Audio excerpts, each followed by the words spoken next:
1 Minute with the Most High, Episode 2. Have you ever wondered why the Most High doesn't answer every prayer immediately? We often want quick answers, quick solutions, and quick results. But Scripture reminds us that the Most High is not limited by our sense of time. His purpose is never sacrificed for speed. What seems like a delay to us is often His perfect timing at work. Ecclesiastes 3:1 tells us, "To everything there is a season and a time to every purpose under heaven." Every season has a purpose, every waiting period has a meaning. The Most High is never late. He is preparing what He has promised and preparing you to receive it. So don't lose heart because the answer hasn't come yet. Trust His timing, trust His purpose. The Most High never sacrifices purpose for speed. Until tomorrow, we'll reflect on what this truth means for our daily walk. Keep trusting, keep growing, keep your faith in focus.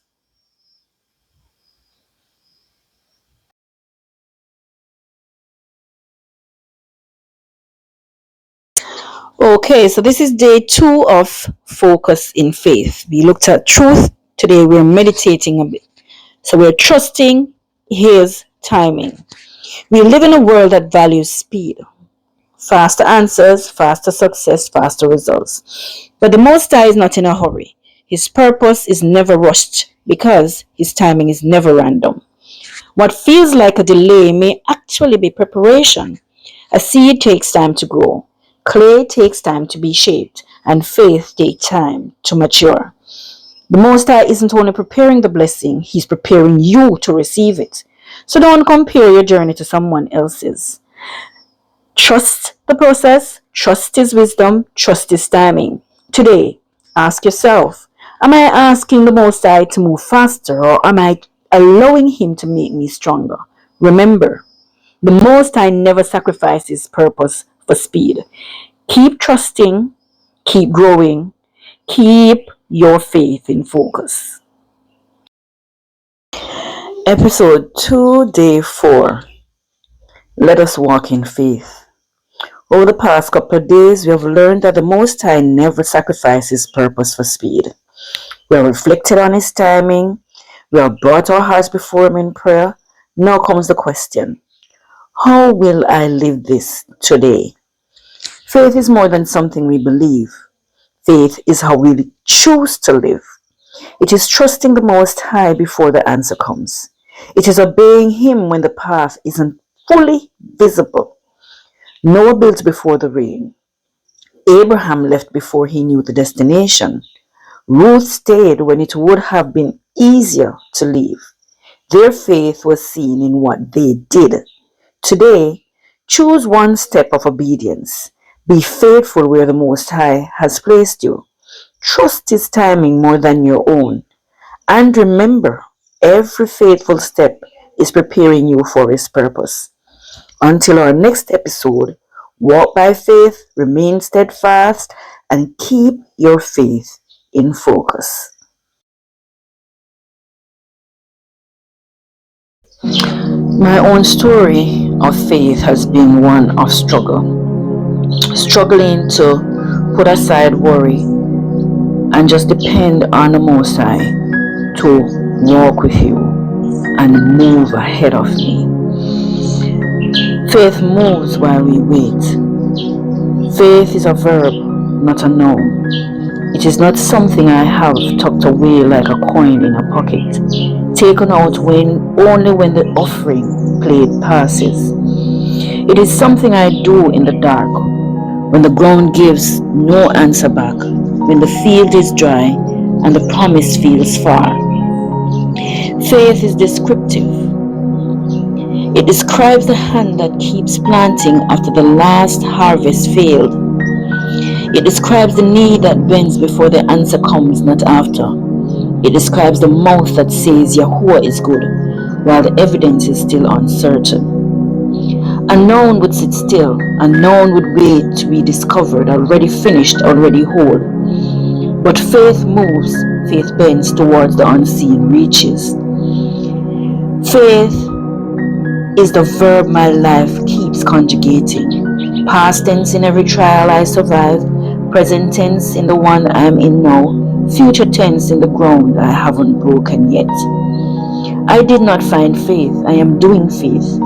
And maybe that was the discovery all along, that He was never asking me to hold it still.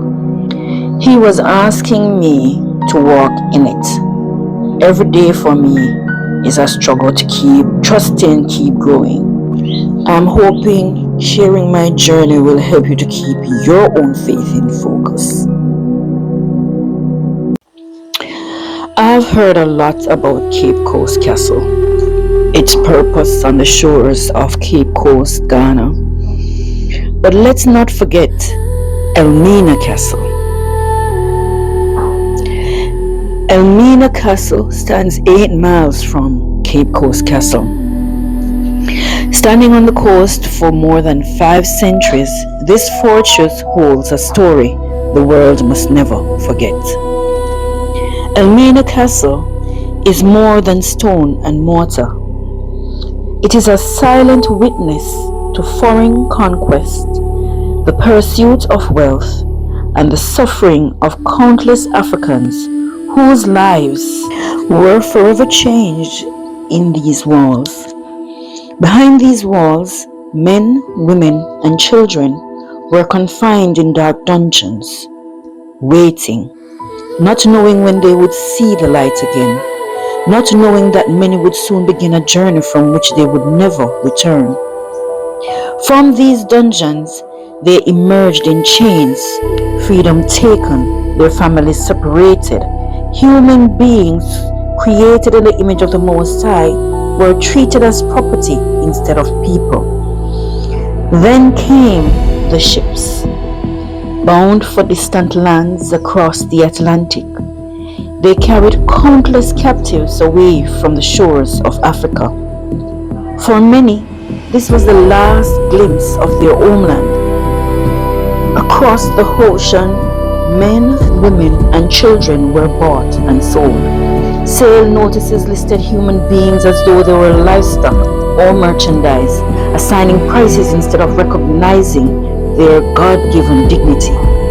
What had begun in the dungeons of Elmina continued in marketplaces throughout the Americas. Today, Elmina Castle no longer stands as a symbol of power. Instead, it stands as a place of remembrance. Its walls speaks of pain, resilience, survival, and the enduring strength of those who refuse to let their humanity be erased. As we remember the history of Elmina Castle, let us also remember the warning given by the Most High of Israel. And Yahuwah shall bring you into Egypt again with ships. Scripture reminds us that disobedience carries consequences. History reminds us that those consequences can be devastating. May we return to the ways of the Most High, walk in obedience to His commandments, and never forget the lessons written in both Scripture and history.